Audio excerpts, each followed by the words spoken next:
Hi viewers, నా పేరు doctor Phanindra Mettapalli. నేను consultant medical oncologist, Rajahmundry delta hospital.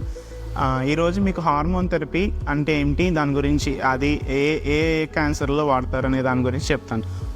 మనకి సాధారణంగా రూమ్ క్యాన్సర్, తర్వాత మగవాళ్ళలో ప్రోస్టేట్ క్యాన్సర్ అనేది హార్మోన్ వల్ల ప్రభావితమయ్యే క్యాన్సర్.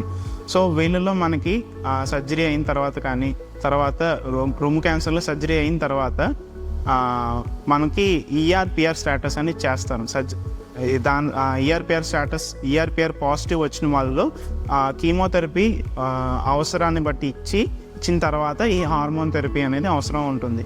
సాధారణంగా రొమ్ము క్యాన్సర్ వాళ్ళలో 5 సంవత్సరాల నుంచి 10 సంవత్సరాల వరకు ఈ హార్మోన్ థెరపీ వాడే అవకాశం ఉంటుంది.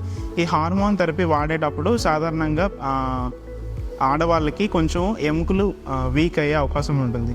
సో ఈ ఎముకలు వీక్ అవ్వడం వల్ల మనకి ఏదైనా చిన్న దెబ్బ తగిలినా ఫ్రాక్చర్ అయ్యే రిస్క్ ఉంటుంది. సో వీళ్ళలో మనకి బోన్ టార్గెటింగ్ ఏజెంట్స్ అంటే జోలెంట్రోనిక్ యాసిడ్, తర్వాత కాల్షియం ఫుడ్ ఎక్కువ తీసుకోవడం, దీనివల్ల ఈ బోన్ వీకెనింగ్ అనేది మనం నివారించవచ్చు. తర్వాత ప్రోస్టేట్ క్యాన్సర్ పేషెంట్స్లో మనం హార్మోన్ థెరపీ అనేది బీజాలు 2 రిమూవ్ చేయడం వల్ల కానీ, తర్వాత ఇంజెక్షన్స్ రూపంలో హార్మోన్స్ని నియంత్రించడం కానీ చేసి ప్రోస్టేట్ క్యాన్సర్ని నివారించవచ్చు. Thank you.